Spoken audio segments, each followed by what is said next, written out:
Just as crazy as hell. People can't even enjoy themselves.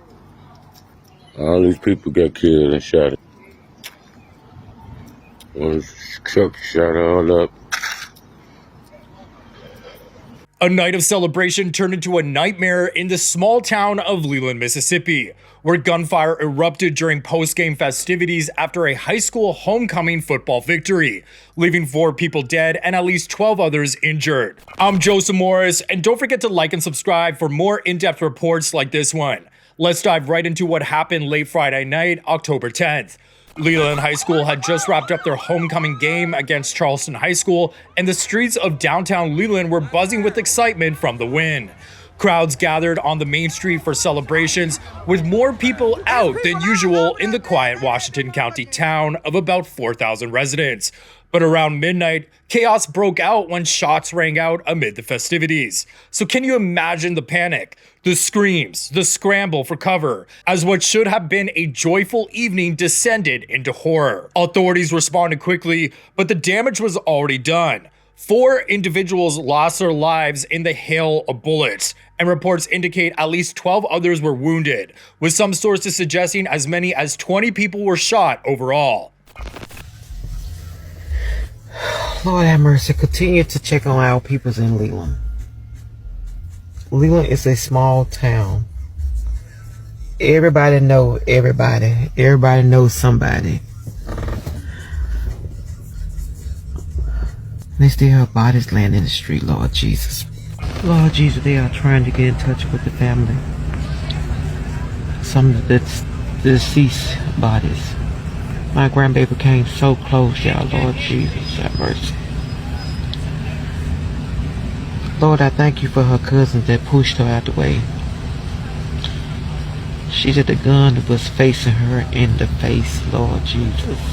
4 of the injured were in critical condition and airlifted to the University of Mississippi Medical Center for urgent treatment. The scene was described as one of mass confusion, with emergency services rushing to evacuate the wounded while securing the area. Leland Mayor John Lee confirmed early Saturday morning that the investigation was ongoing, urging residents to stay indoors as the suspect remained at large at that time. Now here's where the focus sharpens on the alleged perpetrator. Police identified 18-year-old Tylar Jarod Goodloe as the prime suspect in connection with the Leland shooting. Photos of Tyler surfaced quickly on social media, showing a young man now at the center of this tragedy. Tyler, a local teen, was considered armed and dangerous, prompting an intense manhunt across the region. But updates came swiftly. By mid-morning on October 11th, Jasper County Sheriff's Department announced that Tyler had been taken into custody for questioning, even sharing his mugshot on their Facebook page. This development brought some relief to the frightened community, though questions linger about his motives and any prior warning signs. The probe continues, with investigators piecing together the sequence of events. What led Tyler to allegedly open fire on a crowd of celebrants? Was this a targeted attack or a random act of violence? These are the kind of details emerging as witnesses come forward. One particularly unsettling aspect is how the shooting unfolded in such a public, family-oriented setting, turning a high school milestone into a site of devastation. And here's a question for you. What do you think drives these acts of violence at school-related events? Drop your thoughts in the comments below. But this wasn't an isolated incident that night in Mississippi. In a bizarre and chilling twist, 3 separate shootings occurred at high school football-related events across the state, claiming multiple lives and injuring others. For instance, in Heidelberg, about 200 miles southeast of Leland, another shooting at Heidelberg High School left 2 dead and 1 injured, with authorities also searching for a suspect there initially. Then there was a Rolling Fork shooting. A 3rd shooting occurred Friday night at South Delta High School in Rolling Fork.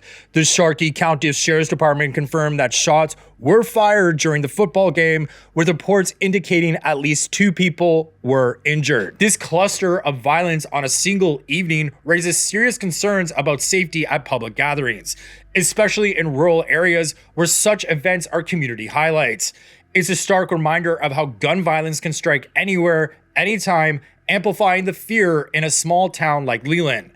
In my opinion, this tragedy underscores a deeper crisis in our society.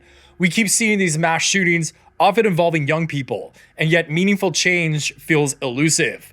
Stricter background checks, better mental health resources, and community programs to prevent youth violence could make a real difference. But political gridlock stalls this progress. It's heartbreaking to think of families forever changed by one night's senseless act, and I believe we owe it to them and to future generations to push for solutions that prioritize safety without infringing on rights. What happened in Leland isn't just a local story, it's a national call to action. If you enjoyed this video, please hit like and subscribe and leave a comment because I try to read every single one. Thank you.